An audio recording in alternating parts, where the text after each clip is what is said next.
Salut, j'espère que vous allez bien.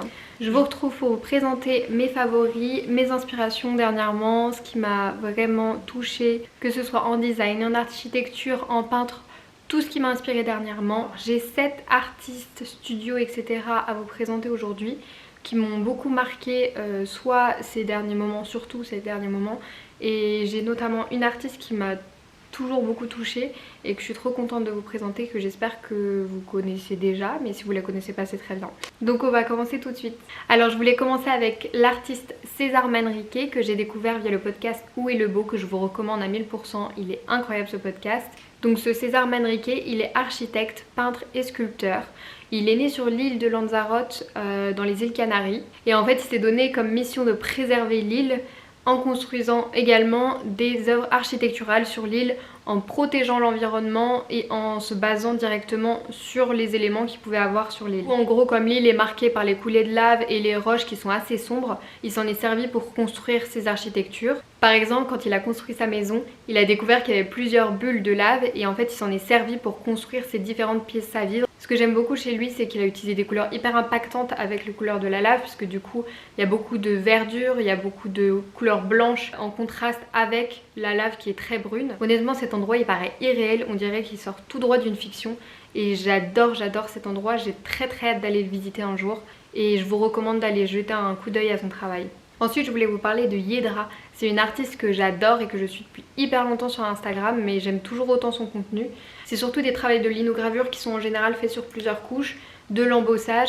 Et en fait, ce que j'aime trop chez elle, c'est qu'elle partage énormément tout le processus de la création de son œuvre, toutes ses recherches, etc. Et donc ça, c'est un truc que j'aime beaucoup regarder en l'occurrence. D'autant plus que ce qu'elle fait, c'est hyper poétique.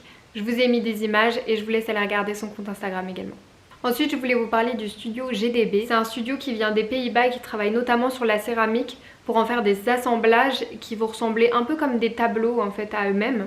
Ça ressemble presque à des zones ombragées mais avec des coloris beaucoup plus impactants. Pareil, je vous recommande d'aller voir ce qu'ils font parce que je trouve ça hyper inspirant. Après ça, j'ai pensé à Louis Jacot, que j'ai découvert aussi sur Instagram. C'est un artiste peintre qui tire beaucoup vers l'abstrait, vers l'art moderne. En fait, il questionne beaucoup la notion d'espace dans l'œuvre et de l'œuvre, notamment parce qu'il ne travaille pas sur des formats classiques ou alors il rajoute des modules à ses œuvres. J'aime beaucoup ce côté où il crée une proximité avec le spectateur, puisqu'en fait il va beaucoup jouer sur des détails qui sont chromés ou alors avec des ombres qu'on croirait être les nôtres, puisqu'on du coup on voit des ombres de téléphone qui prennent en photo l'œuvre. Je trouve ça assez ingénieux, j'aime beaucoup ce qu'il fait.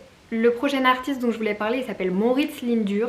Je ne sais pas exactement comment ça se dit, je crois qu'il est allemand si j'ai bien compris. C'est un artiste peintre et un tatou artiste que j'adore.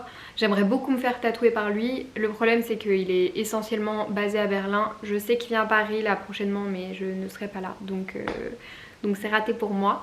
Mais je l'adore et j'aime beaucoup son travail. Il travaille beaucoup avec les lignes de manière assez abstraite comme une écriture automatique, mais pour autant je trouve qu'on ressent beaucoup d'émotions selon l'intensité des lignes ou alors des formes qu'elles vont représenter, etc. J'ai vu aussi que récemment il avait pour projet de se baser un peu sur des signatures de nos proches, de nous-mêmes, pour créer ses tatouages, donc je trouve ça assez cool.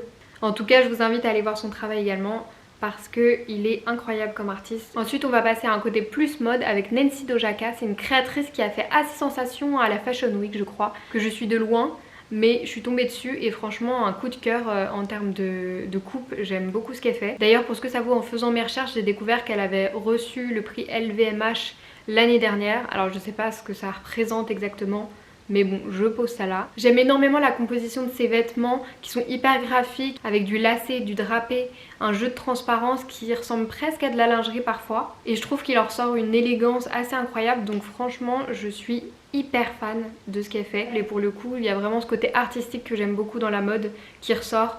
Et voilà, donc pareil, je vous recommande d'aller voir son travail. Et pour finir, la dernière chose dont je voulais parler, c'était l'exposition Absolute Beginners. C'était la toute première édition cette année et ça se déroulait dans 3 galeries différentes dans Nantes.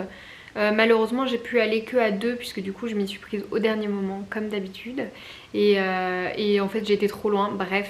Du coup j'en ai fait que 2. Cette exposition elle a été mise en place par la direction des Beaux-Arts de Nantes et de Saint-Nazaire. Donc ça a permis aux étudiants de pouvoir exposer pour leur première fois à la fin de leurs études et je trouve ça incroyable de pouvoir faire ça. D'autant plus que j'ai pu découvrir de nouveaux artistes et des nouvelles galeries, puisque du coup je suis pas de Nantes initialement, donc je connaissais pas forcément toutes les galeries. Et j'ai parlé avec des galeristes qui étaient très sympathiques, donc je suis très contente d'avoir pu un peu découvrir tout ça. On a commencé par une des galeries qui s'appelle la galerie Paradise, qui fait aussi office de résidence d'artistes. J'ai adoré les œuvres à l'encre de Chine de Tristan Chinal d'Argent, qui étaient très percutantes. Je vous mettrai de toute façon des images. Et ensuite on est passé à la galerie Sabrina Lucas, dont j'ai beaucoup aimé la scénographie, notamment avec les mini tirages photos qui ont été exposés tout en long. Apparemment selon les galeristes ils n'ont même pas été tous exposés, mais ils auraient pu remplir un mur entier. J'ai plus le nom de l'artiste par contre, donc si jamais vous avez une idée, je vous invite à le mettre en commentaire, comme ça on ira tous checker son travail.